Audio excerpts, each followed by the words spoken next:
Good morning साथियों, कैसे हैं आप सब। Welcome back wifi study with Nandini. आज है 22 जुलाई, तो डिस्कस करेंगे 22 जुलाई के करंट अफेयर। और उसके भी पहले मैं आप सबका तहे दिल से शुक्रिया अदा करना चाहती हूँ, क्योंकि आप सबके सहयोग से ही मेरे चैनल ने 4000 घंटे अपने कंप्लीट कर लिए हैं। बाकी सब्सक्रिप्शन भी बढ़ ही जाएंगे, क्योंकि आप सबका साथ है। आप सब ने भरोसा किया मेरे ऊपर और मेरे चैनल को उस ऊंचाइयों पर लेकर जा रहे हैं, उसके लिए मैं आपका तहे दिल से शुक्रिया अदा करती हूँ। तो चलिए स्टार्ट करते हैं आज की अपनी क्लास को। प्लीज़ मेरे साथ ऐसे ही बने रहिए, मेरा हौसला बढ़ाते रहिए। और आपका कमेंट मेरे लिए अनमोल है, तो वो ज़रूर दीजिए और लाइकिंग भी किया करिए। तो चलिए स्टार्ट करते हैं। मॉर्निंग का थॉट देखते हैं और उसके बाद अपनी क्लास को शुरू करेंगे। स्वामी विवेकानंद जी को याद कर रहे हैं और उनका एक विचार है कि सबसे बड़ा धर्म है अपने स्वभाव के प्रति सच्चे होना। स्वयं पर विश्वास करो, यानी परिस्थितियां कैसी भी हों, कितनी भी परेशानियां हों, आपको अपने ऊपर भरोसा होना चाहिए कि आप उन परिस्थितियों से निकल जाएंगे। तो इस भरोसे के साथ ही अपने व्यक्तित्व को निखारिए, अपना सेल्फ कॉन्फिडेंस बढ़ाइए और अपने स्वभाव में परिवर्तन करते रहिए। और अगर आपका जो भी स्वभाव है उसके प्रति सच्चे भी रहिए। तो चलिए स्टार्ट करते हैं आज की अपनी क्लास को। फर्स्ट जो हम बात कर रहे हैं भारत के राष्ट्रीय ध्वज दिवस के बारे में, जो हर साल 22 जुलाई को मनाया जाता है। और इस बार भी 22 जुलाई को हम national flag day of India मना रहे हैं। इसके पीछे की स्टोरी समझते हैं। स्टोरी को थोड़ा जानना ज़रूरी है, क्योंकि हमारे देश का राष्ट्रीय ध्वज है। तो देखो, सबसे पहले तो ये क्वेश्चन आता है कि ये जो राष्ट्रीय ध्वज है ये बनाया किसने, हमारा जो फ्लैग है वो किसने बनाया। तो आंध्र प्रदेश के रहने वाले थे जिनका नाम था पिंगली वेंकैया। ठीक है, आंध्र प्रदेश के रहने वाले थे जिनका नाम है पिंगली वेंकैया। इनके द्वारा ये ध्वज बनाया गया था। और सबसे पहले जब कांग्रेस का अधिवेशन चल रहा था विजयवाड़ा में, जो आंध्र प्रदेश में है, वहां पर ये झंडा पिंगली वेंकैया के द्वारा गांधी जी को सौंपा गया। तो जब गांधी जी को दिया गया तो इसमें सिर्फ दो रंग थे। ठीक है, यानी कि ऑरेंज रंग जो हिंदू धर्म को दिखा रहा था, और जो ग्रीन कलर है वो किसको दिखा रहा था, वो मुस्लिम धर्म को दिखा रहा था। लेकिन गांधी जी ने कहा कि इसमें बीच में सफेद रंग होना चाहिए, जो शांति का प्रतीक होता है, और चरखा का सिंबल होना चाहिए, जो देश की प्रगति का सिंबल होता है ना। तो उसके बाद गांधी जी के अनुसार इस फ्लैग में चेंजेस किए गए। और उसके बाद पहली बार 1931 में जब कांग्रेस का अधिवेशन चल रहा था, तो उस समय इसे राष्ट्रीय ध्वज के रूप में अपनाया गया था। लेकिन इसको ऑफिशियली कब अपनाया गया था, तो इसको ऑफिशियली तब अपनाया गया था जब भारत को आज़ादी मिलने वाली थी, है ना। 22 जुलाई 1947 को, कब, 22 जुलाई 1947 को इसे राष्ट्रीय ध्वज के रूप में अपनाया गया था भारतीय संविधान सभा के सदस्यों के द्वारा, है ना। और सबसे पहले जो हमारे देश के प्रथम प्रधानमंत्री थे पंडित जवाहरलाल नेहरू जी, उनके द्वारा इसको राष्ट्रीय ध्वज के रूप में अपनाने का प्रस्ताव पेश किया गया था। और उसके बाद इसको 16 अगस्त 1947 को पहली बार प्रधानमंत्री जो जवाहरलाल नेहरू जी थे उनके द्वारा इसे राष्ट्रीय ध्वज के रूप में फहराया भी गया था।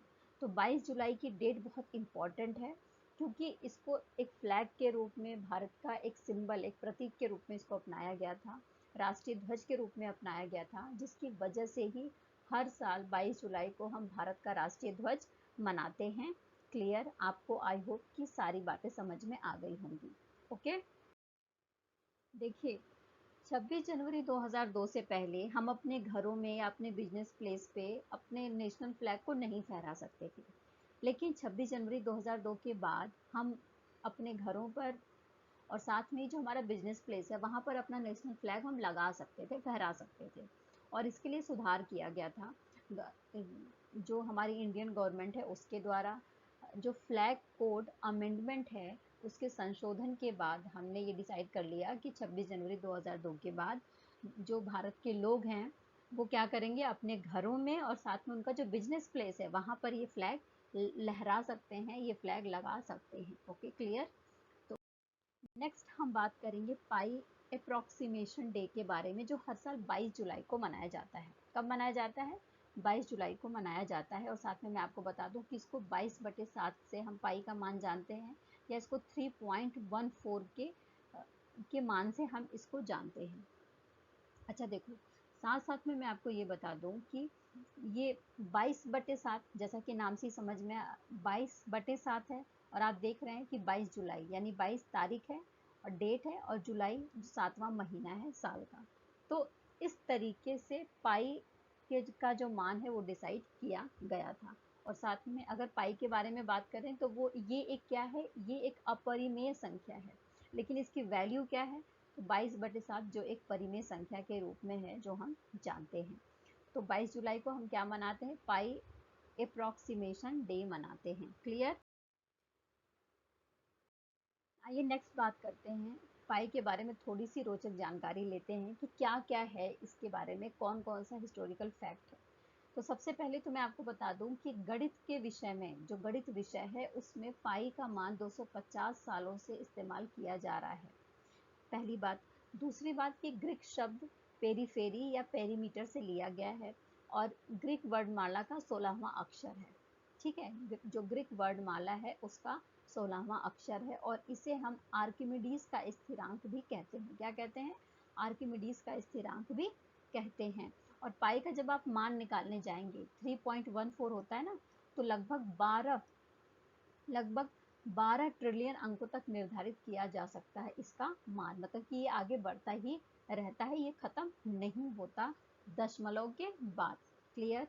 तो ये थोड़ी सी जानकारी हो गई पाई के बारे में। ओके, नेक्स्ट हम बात करते हैं विश्व मस्तिष्क दिवस या फिर अंतर्राष्ट्रीय मस्तिष्क दिवस के बारे में, यानी वर्ल्ड ब्रेन डे और इंटरनेशनल ब्रेन डे के बारे में बात कर रहे हैं, जो हर साल 22 जुलाई को मनाया जाता है, और इस बार भी 22 जुलाई को मनाया जा रहा है। इसकी थीम क्या है, तो brain health and disability leave no one behind. इसके साथ में हम इस डे को मना रहे हैं। अच्छा, वर्ल्ड फेडरेशन ऑफ न्यूरोलॉजी की स्थापना कब करी गई थी पहली बार, तो 22 जुलाई 1957 को करी गई थी। तो 22 जुलाई को इसकी स्थापना करी गई थी, इसी वजह से इस दिन को वर्ल्ड ब्रेन डे या इंटरनेशनल ब्रेन डे के रूप में हम मना रहे हैं। क्लियर। और थीम थीम क्या है, तो brain health and disability leave no one behind. ठीक है, क्लियर। आइए नेक्स्ट बात करते हैं world fragile X awareness day. देखो, जो ये फ्रेगाइल एक्स अवेयरनेस डे है, ये जो फ्रेगाइल एक्स सिंड्रोम है, एक आनुवांशिक बीमारी है जो माता पिता से उनके बच्चों में जाती है। स्पेशली ये इस तरीके की जेनेटिक बीमारी है जो बच्चों की जो मेंटल एबिलिटी है ना, उसके ऊपर वार करती है, यानी कि मेंटल डिसेबिलिटी को बढ़ाने का काम करती है और उनके ग्रोथ को कम करने का काम करती है। तो इस वजह से ही दुनिया में अवेयरनेस पैदा करने के लिए हर साल 22 जुलाई को world fragile X awareness day मनाया जाता है। क्लियर। तो हमने बात कर ली world fragile X awareness day के बारे में। ओके, आइए बात करते हैं junior ISSF junior world championship के बारे में, जो कोरिया के चांगवोन में हेल्ड हो रही है, और साथ में 20 जुलाई को एक रिकॉर्ड बना है, उस रिकॉर्ड के बारे में हम बात कर रहे हैं। इसमें भारतीय जोड़ी हैं जिनका नाम है हरमेहर सिंह लाली और रंजना सूद। इन दोनों खिलाड़ियों ने स्किट मिश्रित टीम इवेंट में सिल्वर मेडल जीता है। कौन सा मेडल जीता है, सिल्वर मेडल जीता है इस जोड़ी ने, हरमेहर सिंह लाली और संजना सूद की जोड़ी ने ISSF जूनियर वर्ल्ड चैंपियनशिप में। और साथ में मैं आपको बता दूं कि इसकी वजह से जो भारत की रैंकिंग है प्रेजेंट टाइम में इस इवेंट में, वो सेकंड नंबर पर है। भारत के पास क्या है, भारत के पास 4 गोल्ड है, 4 सिल्वर है और 3 ब्रॉन्ज मेडल है। फर्स्ट नंबर पे चाइना है, सेकंड नंबर पे इंडिया है, और थर्ड नंबर पर इस समय इटली है। क्लियर। तो हमने बात कर ली ISSF जूनियर वर्ल्ड चैंपियनशिप के बारे में। देखिए, ISSF जूनियर वर्ल्ड चैंपियनशिप के बारे में बात करें तो पहली बार इसको 2007 में स्टार्ट किया गया था, पूरी दुनिया में जो ओलंपिक और गैर ओलंपिक जो भी कंपटीशन है उसके लिए। और ये राइफल, पिस्टल और शॉटगन जैसे जो भी इवेंट है उसको शामिल करता है। और इंटरनेशनल शूटिंग स्पोर्ट्स फेडरेशन के बारे में बात करें तो इसकी स्थापना कब करी गई थी, 1907 में। कब करी गई थी, 1907 में। इसका मुख्यालय जर्मनी के म्यूनिख में है। इसके अध्यक्ष राष्ट्रपति नहीं, इसके अध्यक्ष कौन है, तो लुसियानो रॉसी हैं, और इसके महासचिव कौन है, तो विली ग्रिल हैं। ओके, हमने बात कर ली इंटरनेशनल शूटिंग स्पोर्ट्स फेडरेशन के बारे में। जिसके सेक्रेटरी या फिर जनरल सेक्रेटरी कौन है, तो विली ग्रिल है। Okay, clear. टेस्ट क्रिकेट की दुनिया में भी एक रिकॉर्ड बना है, वो रिकॉर्ड देख लेते हैं क्या है। रिकॉर्ड ये है कि ऑस्ट्रेलिया और इंग्लैंड के बीच में टेस्ट मैच चल रहा है ओल्ड ट्रैफर्ड में, और उस समय रिकॉर्ड बनाया है इंग्लैंड के जो फास्ट बॉलर हैं स्टुअर्ट ब्रॉड, उनके द्वारा। रिकॉर्ड ये है कि वो टेस्ट क्रिकेट में 600 विकेट लेने की उपलब्धि उन्होंने हासिल कर ली है, और ये 5वें नंबर की इस तरीके के बॉलर बन गए हैं। और साथ में मैं आपको बता दूं कि इंग्लैंड से रिलेटेड 2 खिलाड़ी इसमें शामिल हैं। एक है जेम्स एंडरसन, ठीक है, जिन्होंने टेस्ट क्रिकेट में 600 विकेट लिए थे, और दूसरे हो गए हैं स्टुअर्ट ब्रॉड, जो फास्ट बॉलर हैं। ये भी फास्ट बॉलर हैं, ये भी फास्ट बॉलर हैं। साथ में आप देख सकते हैं 3 स्पिनर हैं जिनके नाम ये पहले से ही रिकॉर्ड है, मुथैया मुरलीधरन, शेन वॉर्न और अनिल कुंबले। Okay, clear. तो हमने बात कर ली टेस्ट क्रिकेट में 600 विकेट लेने के रिकॉर्ड के बारे में। ओके, अच्छा आइए बात करते हैं जैगुआर लैंड रोवर के बारे में। Jaguar land rover Tata Motors की कंपनी है, और टाटा मोटर्स ने जैगुआर लैंड रोवर के लिए अपना सीईओ नियुक्त किया है। किसे? तो एड्रियन मार्डेल को। एड्रियन मार्डेल को नियुक्त किया है। कितने साल के लिए? 3 साल के लिए। यानी चीफ एग्जीक्यूटिव ऑफिसर के रूप में काम करेंगे एड्रियन मार्डेल 3 साल के लिए जैगुआर लैंड रोवर के लिए। Okay, clear. अच्छा, टाटा मोटर्स लिमिटेड तो जो टाटा ग्रुप है उसी का एक पार्ट है। इसकी स्थापना कब करी गई थी? तो 1945 में करी गई थी। इसके संस्थापक कौन थे? तो जहांगीर रतन जी दादा भाई टाटा। ये जो नाम है वो याद रख लीजिएगा, जहांगीर रतन जी दादा भाई टाटा। मुख्यालय इसका महाराष्ट्र के मुंबई में है, और अध्यक्ष कौन है? तो नटराजन चंद्रशेखरन इसके अध्यक्ष हैं। प्रेजेंट टाइम में टाटा मोटर्स लिमिटेड हर तरीके की गाड़ियां बनाने का काम करता है, जैसे कार है, ट्रक है, वैन है, कोच है, बस है। तो कई सारे ऐसे जो गाड़ियां हैं वो बनाने का काम करता है टाटा मोटर्स लिमिटेड। क्लियर। तो हमने बात कर ली किसके बारे में? जैगुआर लैंड रोवर की। जो मालिक है टाटा मोटर्स ने अपनी इस यानी जैगुआर लैंड रोवर के लिए एड्रियन मार्डेल को 3 साल की अवधि के लिए क्या बनाया है? चीफ एग्जीक्यूटिव ऑफिसर बनाया है। ओके, आइए बात करते हैं आसियान के बारे में और भारत के बारे में। आसियान क्या है? हम सबको बहुत अच्छे से पता है कि ये 10 देशों का संगठन है। कौन से वो 10 देश? जो दक्षिणी पूर्वी एशियाई देशों का संगठन है आसियान। इसमें 10 देश शामिल हैं, और इसके संस्थापक देशों की संख्या कितनी है? तो 5 है। ठीक है, और पहले मैं एक पॉलिसी है उसके बारे में बता देती हूँ, क्या है पॉलिसी वो। तो देखो, नरेंद्र मोदी जी जब नवंबर 2014 में म्यांमार में जब 12वां आसियान भारत शिखर सम्मेलन हो रहा था, तो उस समय नरेंद्र मोदी जी के द्वारा, जो हमारे देश के प्रधानमंत्री भी हैं, उनके द्वारा एक्ट ईस्ट पॉलिसी, कौन सी पॉलिसी? एक्ट ईस्ट पॉलिसी की घोषणा करी गई थी। और इस पॉलिसी के तहत जो आसियान के देश हैं उनके बीच में कनेक्टिविटी को बढ़ाने के लिए, उनके बीच में वाणिज्य और व्यापार, और साथ में ही कल्चरल एक्सचेंज को बढ़ाने के लिए बात की गई थी। एक दूसरे के सहयोग करने के ऊपर बात करी गई थी, इन तीनों चीज़ों को लेकर, है ना।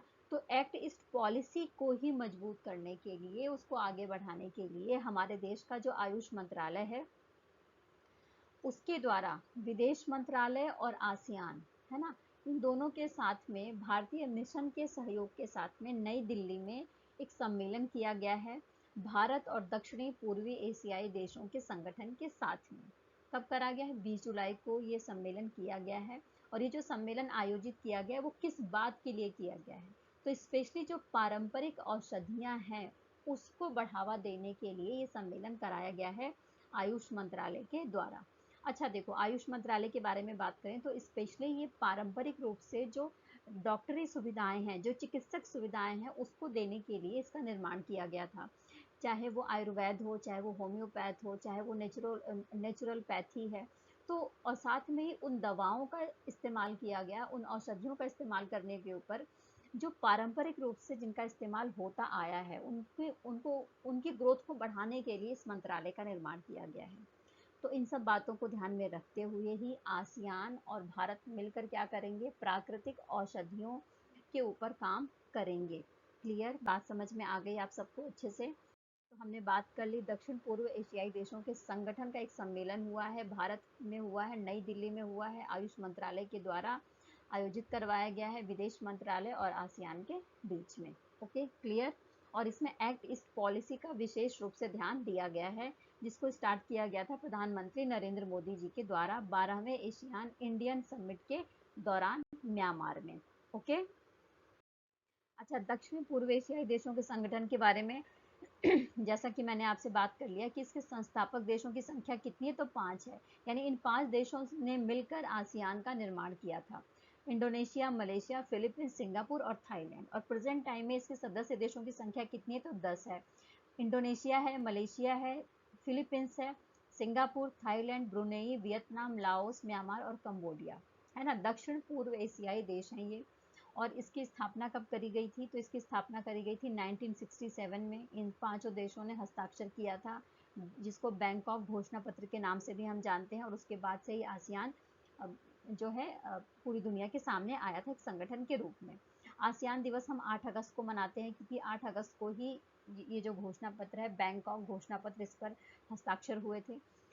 साथ में इसका सचिवालय आपको कहाँ पर मिलेगा, तो इंडोनेशिया के जकार्ता में इसका सचिवालय मिलेगा। और इसका आदर्श वाक्य क्या है, तो one vision, one identity, one community. One vision, one identity, one community. तो आप देख सकते हैं कि एक स्लाइड में आपको कितने सारे क्वेश्चन मिल रहे हैं। और अगर मैं 50 क्वेश्चन भी पढ़ा दूं, तो मेरी मेरी एक क्लास में जितने सारे क्वेश्चन होते हैं ना, वो एक क्लास में जो जिसमें 50 से 100 क्वेश्चन होते हैं, उससे भी ज़्यादा आपको क्वेश्चन के आंसर यहाँ पर मिल जाएंगे, अगर आप ध्यान से क्लास को करते हैं और पढ़ते हैं तो। Okay, clear. आइए नेक्स्ट बात करते हैं। नॉर्थ चैनल पार किया है किसने, तो नॉर्थ चैनल पार करने वाले भारत के सबसे कम उम्र के जो जो तैराक हैं वो बन गए हैं कौन, नवी मुंबई से बिलोंग करते हैं, सिर्फ 18 साल के हैं। और इनका नाम है अंशुमन झिंगरन। क्या नाम है, अंशुमन झिंगरन है, जिन्होंने ओपन वाटर तैराक हैं ये, जिन्होंने नॉर्थ चैनल को पार किया है। और सबसे कम उम्र के सिर्फ 18 साल के हैं, नवी मुंबई से बिलोंग करते हैं। नॉर्थ चैनल की अगर आप लोकेशन देखना चाहोगे, तो यूरोप के मैप में उत्तरी आयरलैंड को देखना। आयरलैंड वही है जो यूनाइटेड किंगडम के जो 4 देश हैं उसमें शामिल है। तो जब आप आयरलैंड का उत्तरी आयरलैंड वाला हिस्सा देखोगे, और जो स्कॉटलैंड है ना, उसका दक्षिणी पश्चिमी तट आप देखोगे, तो वहां पर एक जल डमरू मध्य है, नॉर्थ चैनल। ठीक है। और ये जो है आयरिश सागर से बिलोंग करता है, जो आयरिश सागर का जहाँ पर अंत होता है वहां पर है ये जल डमरू मध्य। और ये स्पेशली जो आयरिश सागर है वो कहाँ गिरता है, तो ये अटलांटिक महासागर में आयरिश सागर जो है जाकर बहता है। तो ये लोकेशन है पूरी। अच्छा, ये जो रिकॉर्ड बनाया गया है ये 125 दिनों में बनाया गया है इनके द्वारा, यानी अंशुमन झिंगरिन के द्वारा बनाया गया है। साथ में मैं आपको बता दूं कि इस रिकॉर्ड की वजह से इनको गिनीज वर्ल्ड रिकॉर्ड में इनका नाम दर्ज किया गया है। यानी गिनीज वर्ल्ड रिकॉर्ड में नाम दर्ज किया गया है अंशुमन झिंगरन का। नॉर्थ चैनल इन्होंने पार किया है, 125 दिन में पार किया है। और इनकी उम्र 18 साल है और ये नवी मुंबई से बिलोंग करते हैं। आई होप कि आपको समझ में आ गया होगा। यहाँ पर एक और तैराक है जिनके बारे में हमें ज़रूर पढ़ना चाहिए, उनका नाम है मिहिर सेन। मिहिर सेन के नाम क्या रिकॉर्ड है, गिनीज वर्ल्ड रिकॉर्ड में इनका भी नाम दर्ज है। इन्होंने 14 घंटे 45 मिनट में इंग्लिश चैनल को पार किया था। कौन से चैनल को पार किया था, इंग्लिश चैनल को पार किया था मिहिर सेन ने 14 घंटे 45 मिनट में। और इसकी वजह से इनका गिनीज वर्ल्ड रिकॉर्ड में नाम दर्ज है। और साथ साथ में एक और उपलब्धि की वजह से भी इनका गिनीज वर्ल्ड रिकॉर्ड में नाम दर्ज है। वो रिकॉर्ड क्या है, वो रिकॉर्ड ये है कि 5 महाद्वीपों के, यानी जो 5 कॉन्टिनेंट हैं उसके जो उससे सटे हुए जो 5 महासागर हैं उसमें भी तैरने का रिकॉर्ड इन्होंने बनाया है। ओके। तो हमने बात कर ली अंशुमन झिंगरिन के बारे में, जिनके नाम रिकॉर्ड है नॉर्थ चैनल को पार करने के लिए सबसे कम उम्र के नाविक, सबसे कम उम्र के तैराक के रूप में। अच्छा, इसके अलावा एल्विस अली हजारिका के बारे में बात करेंगे। एल्विस हजारिका वो पहले व्यक्ति हैं जिन्होंने उत्तरी चैनल को, नॉर्थ चैनल को पहली बार पार किया था, है ना। अच्छा, इसके अलावा ओशन 7 स्विम्स की सूची, यानी ये क्या है, ये वो एरिया है जहाँ पर जो तैराक है वो खुले पानी में तैरने की अपनी कला का विकास कर सकते हैं, रिकॉर्ड को बना सकते हैं। अपनी शारीरिक जो उनकी कैपेसिटी है और जो उनकी मानसिक कैपेसिटी है उस उसको जांच सकते हैं। तो इसमें कौन कौन से एरिया है वो शामिल है, यहाँ पर लिखा गया है। देखो, उत्तरी चैनल है, कुक स्ट्रेट, और साथ में काइवी चैनल, अंग्रेजी चैनल, कैटलीना चैनल, तुसगारू जल संधि और जिब्राल्टर की खाड़ी। Okay, clear. तो यहाँ पर सारी डिटेलिंग हमने कर ली एल्विस अली हजारिका के बारे में। आइए नेक्स्ट बात करते हैं। अफ्रीकी देश है कैमरून। क्या है? अफ्रीकी देश है कैमरून। यहाँ पर ये कहा गया कि जो खांसी की दवा है उसका प्रयोग करने की वजह से पिछले महीने 6 बच्चों की मृत्यु हो गई है, और इसकी वजह से जो WHO है उसने भारतीय अधिकारियों से मांग की है कि वो पता करें कि जो ये कंपनी है जिसका नाम है नेचर कोल्ड, ये जो कंपनी है जिसका नाम है नेचर कोल्ड, ये कहाँ बनाई जा रही है। अच्छा देखो, पूरी स्थिति को, पूरी घटना को समझते हैं क्या है कैसे है। तो देखो, अफ्रीकी देश है कैमरून, कैमरून, वहां पर खांसी की दवा इस्तेमाल कर रहे थे और बच्चे इस्तेमाल कर रहे थे। और जो कंपनी है जिसका नाम है नेचर कोल्ड, इस कंपनी का जो कफ सिरप है उसका इस्तेमाल हो रहा था, और इस कफ सिरप के इस्तेमाल की वजह से ही इन बच्चों की मृत्यु हो गई है। लेकिन चौंकाने वाली बात यह है कि जो ये नेचर कोल्ड की कंपनी है, इस पर लिखा हुआ है कि ये कहाँ की कंपनी है, इंग्लैंड की कंपनी है ना। लेकिन इंग्लैंड में जब ये बोला गया तो वहाँ का जो फ्रैंकन इंटरनेशनल लिखा है, ठीक है, इंग्लैंड की कंपनी लिखी है जो फ्रैंकन इंटरनेशनल के नाम से जानी जाती है, ऐसा उस कप सिरप पर लिखा हुआ है। लेकिन इंग्लैंड का कहना है, यूनाइटेड किंगडम के स्वास्थ्य अधिकारी, उनका कहना है कि इस तरीके की कोई भी कंपनी वहां पर नहीं है ना। अच्छा, किस वजह से मृत्यु हुई है वो भी जान लेते हैं। तो देखो, जो कफ सिरप होता है उसमें एक तत्व होता है, उस तत्व का नाम क्या है, तो डाई इथाइलिन ग्लाइकोल, ठीक है। तो उसकी मात्रा 0.1 होती है। लेकिन जो ये कफ सिरप है जिसका नाम है नेचर कोल्ड, इसमें डाई इथाइलिन ग्लाइकोन की जो मात्रा है वो कितनी मिली है, तो 28.6 मिली है। तो आप देख सकते हैं कि कितना ज्यादा है ये मात्रा, 28.6 मिली है, जिसकी वजह से ही बच्चों की मृत्यु हुई है, ऐसा कहना है WHO का। तो WHO ने इसीलिए भारतीय अधिकारियों से मदद मांगी है कि आप आइए और जांच करिए कि ये जो नेचर कोल्ड नाम का कफ सिरप है, ये किस कंपनी में बन रही है, कहाँ पर बन रही है। अच्छा, इसके पहले मैं आपको बता दूं कि 2022 में भी गाम्बिया, उज्बेकिस्तान और इंडोनेशिया, है ना, यहाँ के लगभग 300 से अधिक बच्चों की मृत्यु हुई थी खांसी की दवा के इस्तेमाल की वजह से।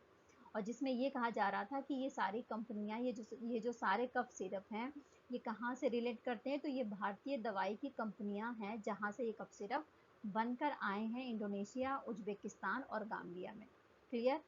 आई होप कि आपने सारी बात अच्छे से समझ ली होगी। अच्छा देखिए, जब गाम्बिया, उज्बेकिस्तान और इंडोनेशिया वाला मामला सामने आया था जिसमें 300 बच्चों की डेथ हुई थी, इसके बाद भारत सरकार ने अपने जो दवा कंपनियां हैं उस पर नकेल कसनी स्टार्ट कर दी, और मई 2023 को नियम बनाया कि कोई भी दवा अगर निर्यात होती है, स्पेशली अगर खांसी की दवा निर्यात करी जाती है, तो उसके कई सारे जांच किए जाएंगे। और इसके लिए व्यापार मंत्रालय की तरफ से मई में दिशा निर्देश जारी करे गए थे और जो जून से लागू कर दिए गए थे।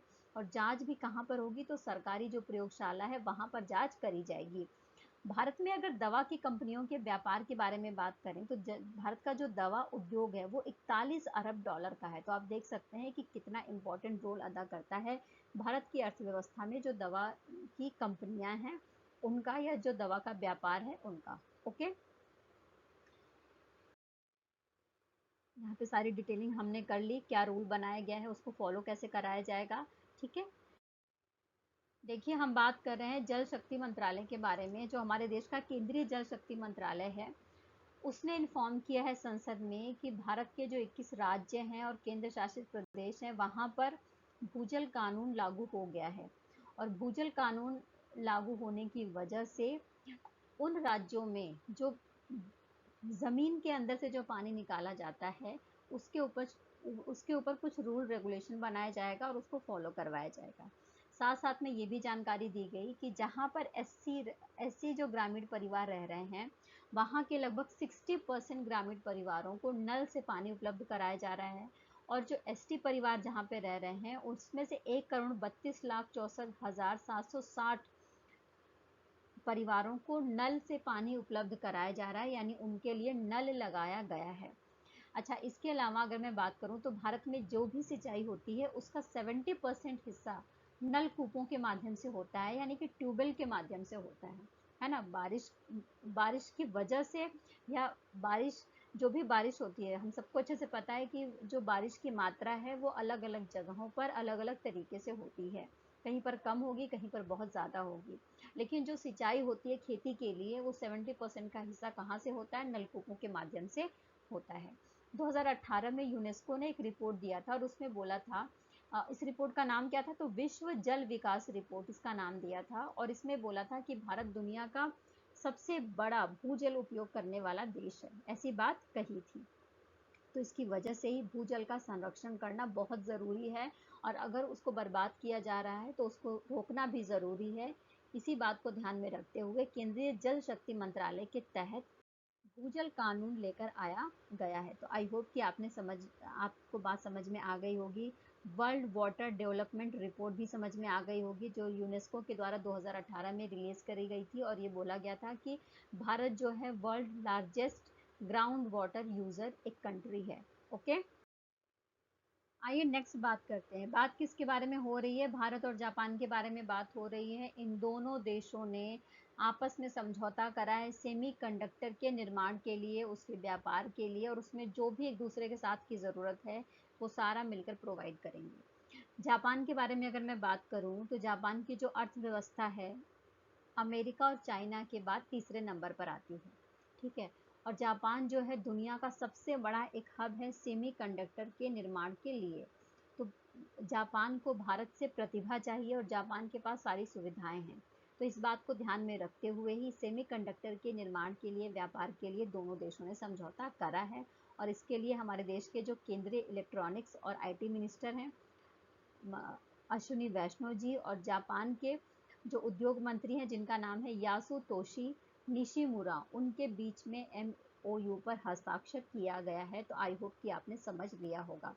और सेमीकंडक्टर के अगर उपयोग के बारे में बात करें, इसके उद्योग के बारे में बात करें, तो 650 बिलियन अमेरिकी डॉलर से इसको 1 ट्रिलियन अमेरिकी डॉलर तक पहुंचाने का सपना है जापान का। तो इसको पूरा करने का काम करेगा ये जो समझौता हुआ है ये, है ना। देखो, जो क्वाड देश हैं उसमें 4 देश हैं, ठीक है। 4 देशों का समूह है क्वाड, जिसमें भारत है, जापान है, यूएसए है और ऑस्ट्रेलिया है। क्लियर? बात समझ में आ गई आप सबको?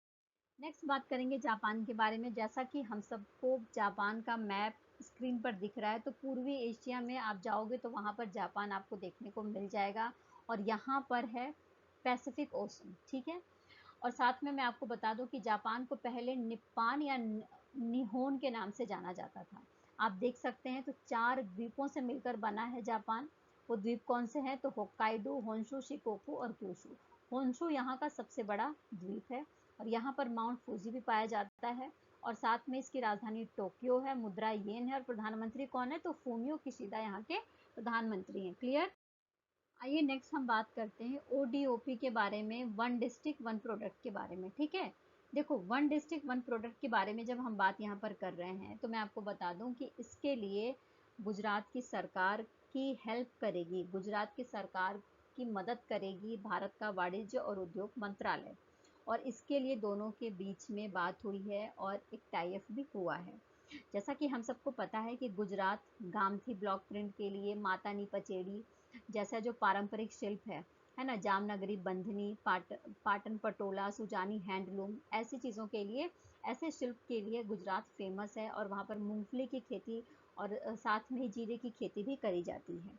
तो इन सभी को बढ़ावा देने के लिए ऐसा किया जा रहा है। और वन डिस्ट्रिक्ट वन उत्पाद के बारे में हमने कई बार पहले भी बात करा है कि किसी एक डिस्ट्रिक्ट का जो एक उत्पाद, एक प्रोडक्ट है, उसको किस तरीके से नेशनल और इंटरनेशनल लेवल पर पहचान दी जाए, ताकि प्रोडक्ट के साथ साथ जो वो स्टेट है, वो डिस्ट्रिक्ट है, उसकी भी पहचान हो सके, मार्केटिंग हो सके। ओके, आइए गुजरात के बारे में बात करेंगे तो आपको समझ में आता है कि गुजरात पश्चिमी भारत में देखने को हमें मिल जाएगा। इसका गठन हुआ था 1 मई 1960 को। राजधानी गांधीनगर है। मुख्यमंत्री कौन है? तो भूपेंद्र भाई पटेल हैं। राज्यपाल आचार्य देवव्रत है। डिस्ट्रिक्ट इसमें 33 डिस्ट्रिक्ट हैं टोटल। ओके। राज्यसभा के लिए यहाँ से 11 सीटें जाती हैं और लोकसभा के लिए यहाँ से 26 सीटें जाती हैं। Okay, clear. आइए बात करते हैं मोस्ट वांटेड हैकर के बारे में। हैकर हैं ये, और पहले इनकी जो पहचान है वो काफ़ी ज़्यादा नेगेटिव थी। इनको जेल भी जाना पड़ा था बाद में, लेकिन ये लीगली हैकिंग करने लगे थे। और किसके लिए? कंपनियों के लिए हैकिंग कर रहे थे ये। अच्छा, इनके बारे में बात करें तो इनका नाम क्या है? तो केविन मिटनिक नाम है। और इनकी मृत्यु हो गई है सिर्फ 59 वर्ष की उम्र में। इनको कैंसर था। कहाँ का कैंसर था? तो अग्नाशय का कैंसर था, जिसकी वजह से इनकी मृत्यु हो गई है, केविन मिटनिक की। और साथ में 2011 में इन्होंने एक बुक लिखी थी जिसका नाम था ghost in the wires, my adventures as the world's most wanted hacker. ठीक है, तो ये हैकर है जिनकी मृत्यु हो गई है। केविन मिटनिक इनका नाम है, 59 वर्ष की उम्र में। ठीक है, क्लियर। इस सेशन में इतना ही। फिर कल मिलेंगे नए न्यूज़ के साथ, नए विचारों के साथ में, नई बातों के साथ में। तब तक टेक केयर। खूब खुश रहिए, खूब मेहनत करते रहिए और जीवन में आगे बढ़ते रहिए। Take care, bye bye.